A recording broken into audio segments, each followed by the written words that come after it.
सच्चिदानंद भगवान की जय। पिछले 2 एपिसोड्स में हमने चर्चा की है क्षेत्र और क्षेत्रज्ञ के बारे में। एक वो तत्व है जो किसी को दिखाई नहीं देता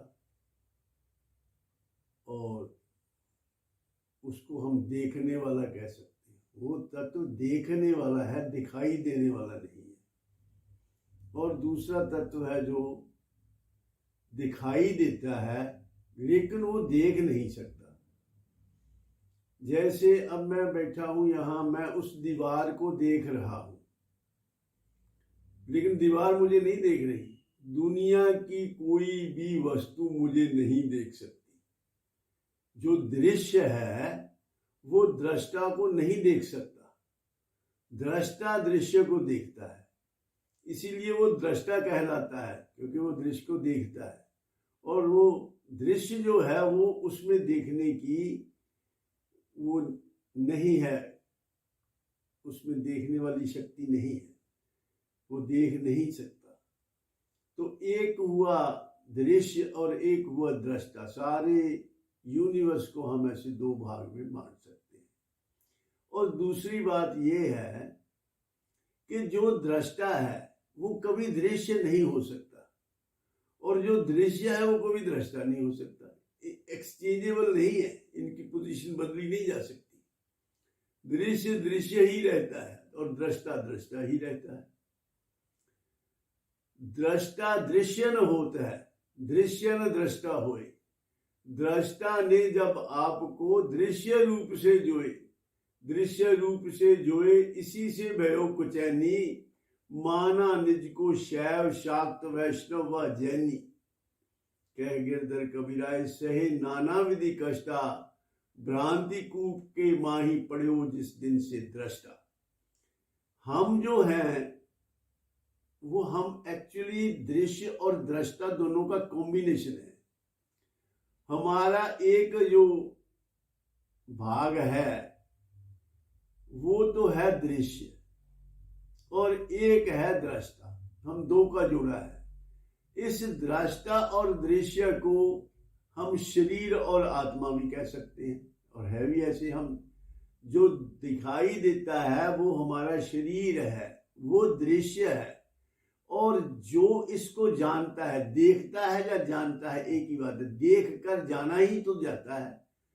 हर जो भी ज्ञान इंद्रियों से किसी से भी कोई काम लेते हैं जानने के लिए लेते हैं। जो किसी वस्तु को देखना है, किसी मटेरियल वस्तु स्थूल चीज को देखना है, तो उसके लिए हम आंखों से देखते हैं। और आंखों से देखते हैं या मतलब आंखों से उसको जानते हैं, देखकर जानते हैं उस चीज को। ऐसे ही शब्दों को जानने के लिए हम कान से सुनकर शब्दों को जानते हैं, जीवा से चख कर किसी चीज के स्वाद को जानते हैं, और कोई चीज की वास जो है, सुगंध दुर्गंध, इसको हम नाक से जानते हैं। हम जानते ही हैं। जिन सारे ये ज्ञान इंद्रिय जो है जानने के लिए है। तो जो जानने में आता है वो दृश्य ही है। चाहे वो किसी भी इंद्रियों का विषय है वो दृश्य ही कहा जाएगा। और जो जिसके जानने में वो आता है वो दृष्टा है। इसलिए हमारे 2 जो भाग हैं, एक तो है हमारा आत्मा जो है वो जानने की शक्ति उसमें है, उसको हम दृष्टा भी कह सकते हैं। और जो शरीर है इसमें जानने की शक्ति नहीं है, इसलिए ये दृश्य है। हम दृष्टा और दृश्य का कॉम्बिनेशन है। और दोनों की पोजीशन जो है एक्सचेंजेबल नहीं है। लेकिन हमने क्या किया, गलती क्या हुई? दृष्टा ने जब आपको दृश्य रूप से जोए, दृष्टा ने दृश्य को अपना स्वरूप मान लिया, अपना आप मान लिया। यानी आत्मा ने शरीर को ही अपनी आइडेंटिफिकेशन मान ली कि मैं शरीर हूं, ऐसी गलती कर। यानी दृष्टा जो है वो दृश्य रूप से अपने आप को जानने लगा। इसको कहते हैं मूल की भूल। और इसी भूल के कारण ये इस मूल की भूल, जो भूल कहो चाहे अज्ञान कह लो इसको, इस अज्ञान के कारण हम अपनी सारी जो तकलीफें हैं इसी अज्ञान के कारण है। जब तक हम इसको सही नहीं करते बाकी सारी जानकारियां गलत हैं। जैसे मान लो अरिथमेटिक का, गणित का कोई प्रश्न है, उसको हमने हल करना है, हमने सारा कुछ ठीक किया है, हमने फार्मूला ठीक लगा लिया, उसको हल करने का तरीका ठीक है, सब कुछ ठीक है, लेकिन हम शुरू में ही कहीं 2 और 2 5 करके बैठ गए और बाकी सारा सवाल ठीक किया है, बाकी प्रश्न सारा ठीक तरीके से उतारा है, फार्मूला ठीक है, प्रोसीजर ठीक है, तो जो आंसर है वो ठीक नहीं आएगा। जैसे मर्जी, जितनी बड़ी मर्जी उसको सॉल्व कर लो, जब तक 2 और 2 जो 5 करके बैठे उसको सही नहीं करते, 4 नहीं करते, तब तक उसका जवाब ठीक नहीं आ सकता। ऐसे ही हमारी जीवन में जो भी कुछ हम चाहते हैं, हम क्या चाहते हैं? हम चाहते हैं जीवन में आनंद, हम खुशी चाहते हैं, आनंद चाहते हैं। We want to be joyous in this life. हम खुशी चाहते हैं, आनंद चाहते हैं, और इस लाइफ के बाद हम चाहते हैं हमारी सदगति हो। तो ये चीजें तभी हो सकती है अगर हम अपने जानकारी को ठीक कर लें, अपने आप को ठीक तरीके से पहचान लें। तो ये दोनों को फर्क को हम समझे। एक दृष्टा है, हम दृष्टा हैं कि दृश्य है, ये बात भी जान ले। हम अगर अपने आप को दृश्य मानते तो ये ही भूल है। इसी भूल के कारण सारी दुष्परिणाम निकलते हैं। देह को मैं मानना सबसे बड़ी ये भूल है। भूल ही अज्ञान है, अज्ञान ही दुख मूल है। आज से निश्चय करो हर अंग का ज्ञाता हूं मैं, अंग में रहकर अंग का प्रेरणा दाता हूं मैं। बस इसी साधन से मन की मैल सब धुल जाएगी, शुद्ध होगा हृदय, मन में शांति भी आ जाएगी। अगर हम ऐसा करेक्शन कर लें, अपने आप को ठीक से जान लें, तो हम शांति को प्राप्त हो जाएंगे। हम तो इसको प्रेरणा देती है, तो हमारा व्हीकल है, ये हमारा एक टूल है जिससे हम काम लेते हैं।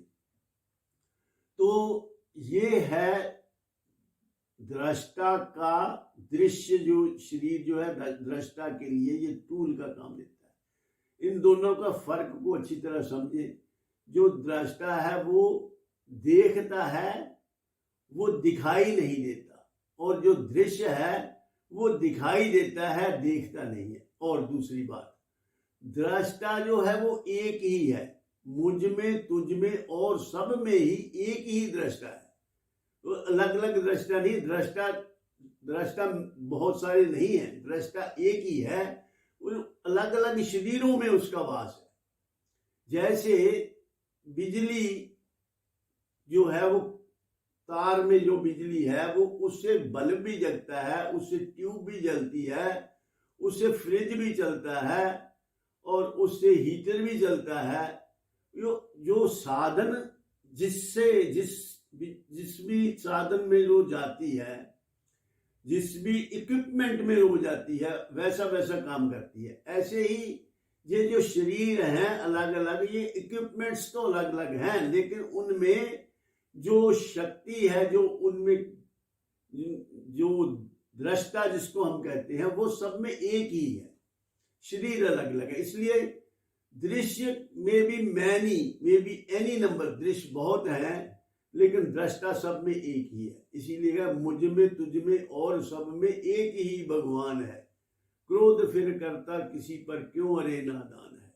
अपने जैसी आत्मा सब में समझ कर प्यार कर, भेद बुद्धि त्याग कर सब जीव का सत्कार कर। ये जो भेद बुद्धि है ये शरीरों के कारण है, आत्मा सब में एक ही है। तो तभी कहा गया है कि हमारा और तुम्हारा कोई बेसिकली कोई हमारा भेद नहीं है। At one level we are all one. तो इस बात को जानना चाहिए इसको जान लेंगे तो और कुछ जानना बाकी नहीं रहेगा। इसको जाने बगैर तुम्हारा कुछ भी जीवन में सफलता नहीं है। बाकी दुनिया भर की चीजें जान लो, दौलत इकट्ठी कर लो, जो कुछ भी यहाँ पे करोगे इकट्ठा यहीं रह जाएगा, साथ नहीं जाएगा। ना कुछ साथ जाएगा, ना कोई साथ जाएगा। इसलिए जो सबसे ज्यादा जरूरी काम है, अपने आप को जानना, अपने आप को पहचानना, उसको प्रायोरिटी दो, उसको कर लो। जो ना करके बाद में पछताना पड़े उसे कर लेना चाहिए, और जिसको करके पछताना पड़े उसको नहीं करना चाहिए। तो इसलिए सबसे जरूरी है अपने आप को ठीक प्रकार जानना। तो उससे ही आपके मन में शांति और आनंद की प्राप्ति होगी, क्योंकि जो दृष्टा है, जो हमारा स्वरूप है, वो सत्य चित्त आनंद है। आनंद हमारा स्वभाव है। हमारे स्वभाव में हम लौट जाएं, हम जान लें इस फैक्ट को कि हम आनंद स्वरूप हैं और हम दृष्टा हैं, दृश्य नहीं है। ये बहुत बड़ी उपलब्धि है जीवन में। इसको प्रायोरिटी पर इसको करना चाहिए। इसलिए कहा गया, ऐ इंसान अपने आप को पहचान, यही है भक्ति और यही है ज्ञान। इसी से होगा आपका कल्याण। तो ये सोचकर, ये जानकर, इसको अपने आप को पहले ठीक प्रकार जान लेना चाहिए, और फिर किसी प्रकार की आदमी को चिंता नहीं रहती, कोई भय नहीं रहता। जो मौत का हौवा रहता है ना, हर वक्त मौत का भय जो रहता है वो भी उतर जाएगा, क्योंकि तुम्हें पता चल जाएगा कि मैं तो कभी मरता ही नहीं, मैं कभी मरता नहीं, ना मैं मरूंगा। ये शरीर जो है ये मेरे कारण ही ये आबाद है, मेरे कारण। ये इसके लिए ये शरीर, जब तक ये शरीर में मैं हूं तब तक ये शरीर काम कर रहा है। मैं निकल जाऊंगा किसी दूसरे शरीर को। ये शरीर रोशन है मेरे वजूद से। ना मैं मरता हूं, ना मैं कभी मरूंगा। ये शरीर रोशन है मेरे वजूद से, इसको छोड़कर किसी और शरीर को रोशन करूंगा। यही मौत है कि इस शरीर को छोड़कर किसी दूसरे शरीर को चले जाऊंगा, उसको रोशन करूंगा। तो इन्हीं सभी बातों को जानकर निर्भय रहो, निश्चिंत रहो और सदा प्रसन्न रहो, जॉयफुली इस जीवन में जब तक रहो, सुखपूर्वक रहो। इन शब्दों के साथ मैं अपनी वाणी को विराम देता हूँ, और मैं कुलदीप भार्गव आप सबके कल्याण की कामना करता हूँ। परमात्मा आपके जीवन में दोनों चीजें दे, आपको प्रॉस्पेरिटी भी मिले और डिविनिटी भी मिले। सर्वे भवन्तु सुखिनः, सर्वे सन्तु निरामया, सर्वे भद्राणि पश्यन्तु मा कश्चित् दुःखभाग् भवेत्। ओम शांति शांति शांति।